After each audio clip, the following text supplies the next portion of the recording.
Hello and welcome to Council Catch-Up, a show here on WSTO-TV where we talk about last night's City Council meeting. And again, WSTO-TV is on Spectrum, Channel 981, TDS Channel 12 in HD, on Roku, Apple TV, Fire TV, Android, and iOS, as well as Facebook, Twitter, and YouTube. So we're going to talk about the May 9th Council meeting.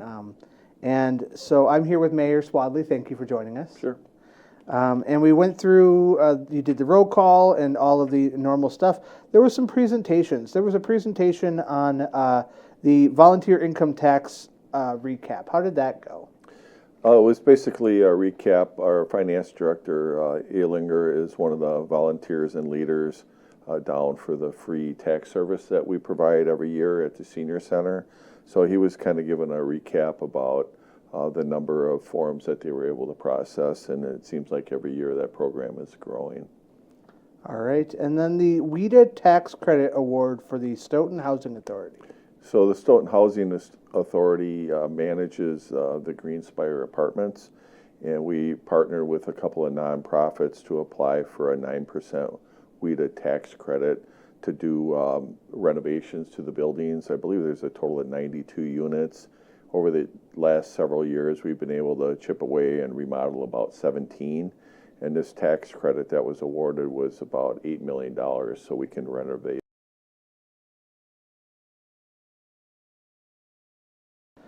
A whole bunch of proclamations. Do you want to talk about those? Sure. May is a busy time of the month. The proclamations included one for Clerks Week, Police Week, Public Works Week, EMS Week, as well as Public Servant Week, which basically covers everybody.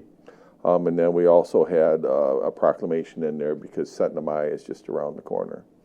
All right. And then the open meetings law review that Attorney Dragney seems to do about after every election. Yeah, we try to do that after every election to kind of give a reminder for those that have been serving, as well as for the new members to the City Council.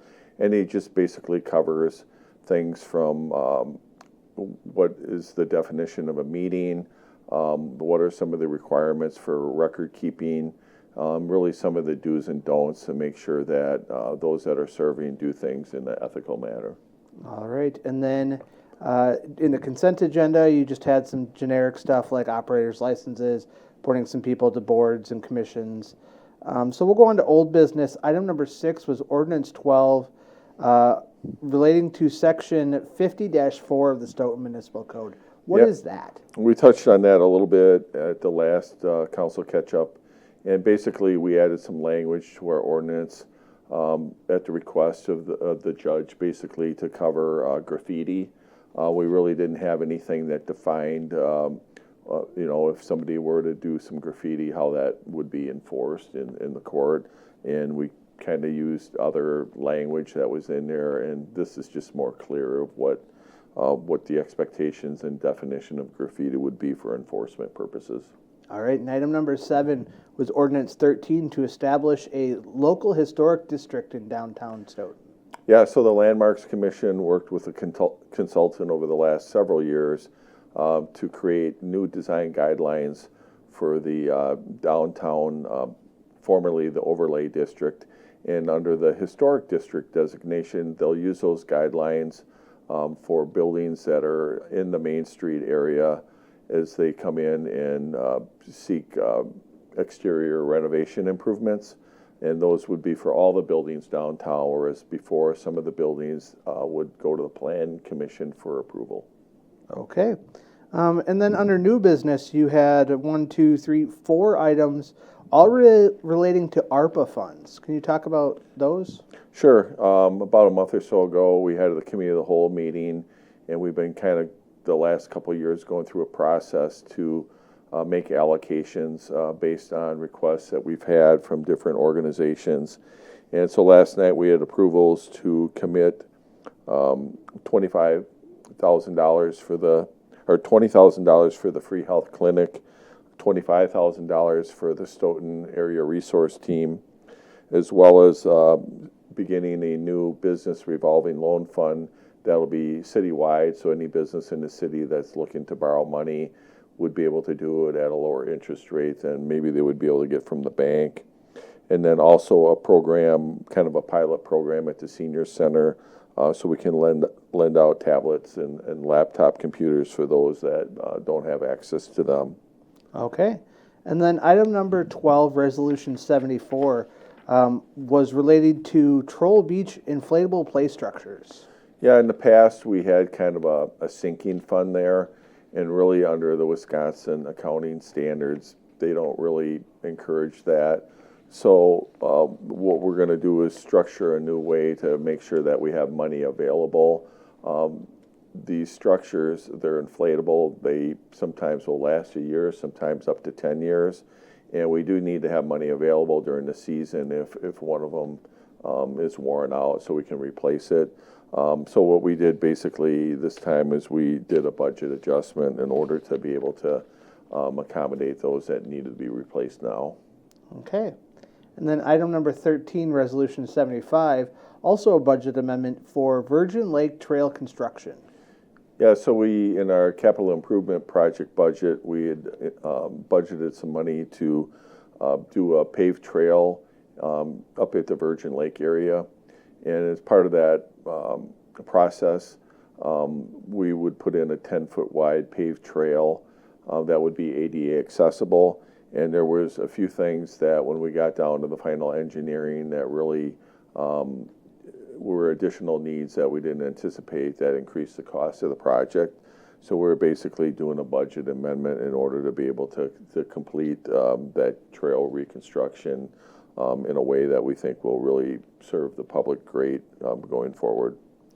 All right, and Resolution 14, item 14, Resolution 76, talking about a temporary Class B license and special event license for Revolution Rumble softball tournament held on June 3rd and 4th. Yeah, so we had a request that came through.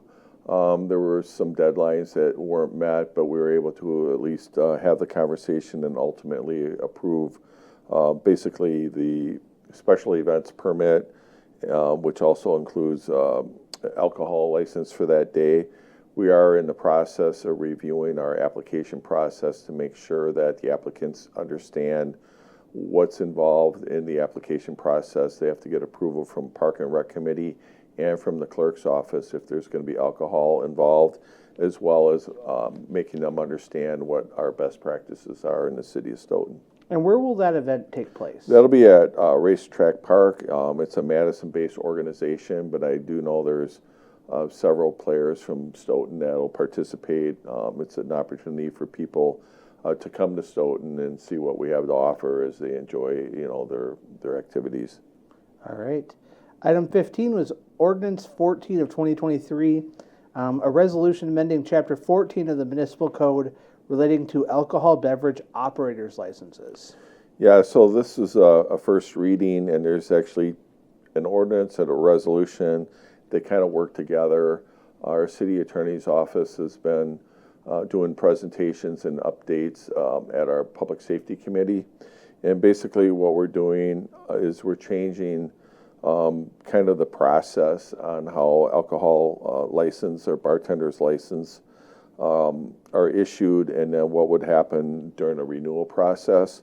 So basically, right now we have the new policy will basically say if somebody comes in and applies for an operator's or a bartender's license, if they have no criminal history, the clerk will be authorized to approve that.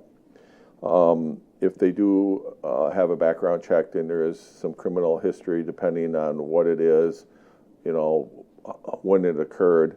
The Public Safety Committee could approve the license. If there's a denial, we'll have a process that'll go through a denial, and basically a denial would occur if there was something that would be substantially related.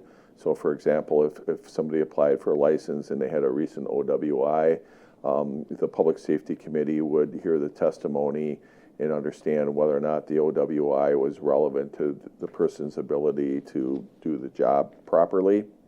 And if that was determined that it was substantially related to that position, the applicant would also have an opportunity to show they've had rehabilitation. So if they've gone through an assessment program and met the criteria for that, the committee could authorize the license. Okay. So that covers all of the agenda because that also went into the item 16, which was the resolution for that. So that was all we had at the meeting. That seems like it was a pretty straightforward meeting. Of course, you can watch the meeting on all of our different ways to watch WSTO. And I thank you for joining us, and I'll see you in 2 weeks. Sounds great. Have a good week. Thanks, you too.